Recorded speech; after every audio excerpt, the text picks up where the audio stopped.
Baking Under the Ash, from Leipoldt's Cellar and Kitchen by C Louis Leipoldt.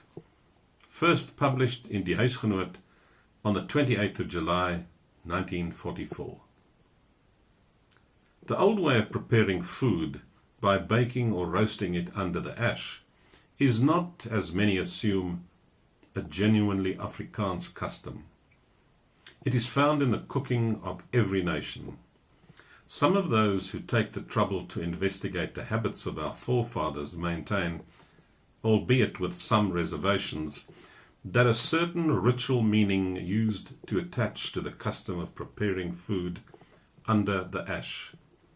It originated, they say, from secret gatherings of the Druids, who used to roast human flesh at clandestine meetings in the lanes of the priests, always lanes of oak trees. If this were true, the custom of roasting under the ash would have come to us from England. In fact, it came direct from France, where in the district of Périgord it is today still regarded as one of the noblest ways of preparing food. Historically, we have inherited many customs from the border area that used to be English, and where, during the time of the English occupation of the south of France, English customs became deeply entrenched. But the historical aspect is not our primary concern. We are interested in the method by which it is done. Baking or roasting under the ash used to be easy on a traditional open fireplace. Today it is very difficult. So please do not try to roast under the ash with electricity. I take it that my reader is serious enough about the culinary art to regard it as something noble and edifying, and would therefore not wish thereby to dry out his food. As we no longer have open fireplaces, we have to make do with the dry heat of the oven. Yet roasting under the ash is something we can do on an outing in the veld. Food prepared in this way is also at its best in such an environment. What is more delicious than a lamb chop braaied on a grill over a renosterbos smoke? Or what is juicier and tastier than a pheasant roasted beneath the warm ash? Not to mention a meat dish roasted in an anthill oven. Many of my readers may never have the opportunity of experiencing something like that. But should they get the chance, let me beg them to roast a sheep's head, a large Muscovy duck, a turkey, or a little lamb in it. One of my not-to-be-forgotten memories is of the first time, it was on occasion of a Dingaans Day feast, that I tasted an ox head that was roasted whole, with horns and skin intact, in an anthill oven. The meat of the cheeks and the palate, well, I can only make a gesture like that of the coloured elder when he spoke of the juice of the vine in his sermon. Despite our current difficulties in the kitchen, we do not have to deny altogether the rightful place of baking under the ash.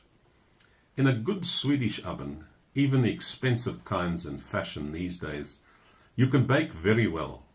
I find potatoes baked in an oven like that just as tasty as those baked under the ash, and the same goes for sweet potatoes.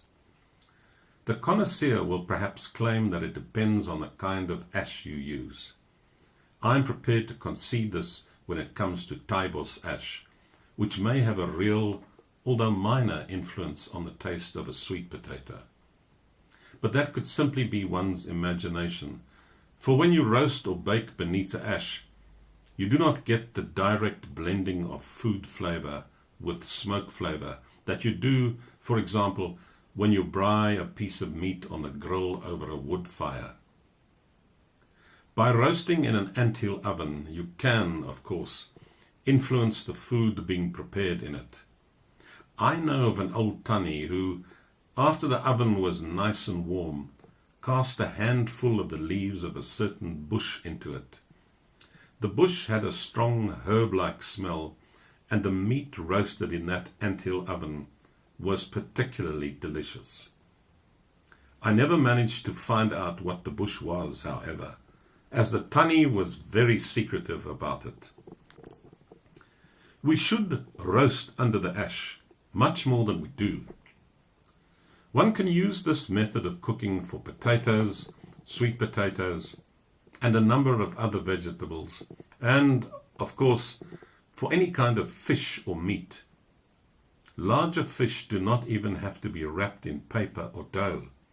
Just as the case of the ox head, its skin can be used to temper the heat.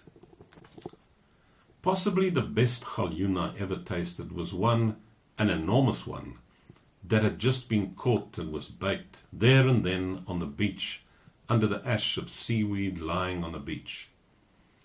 Time and again I have tried to make as delicious a galjoen in my own kitchen, but always without success.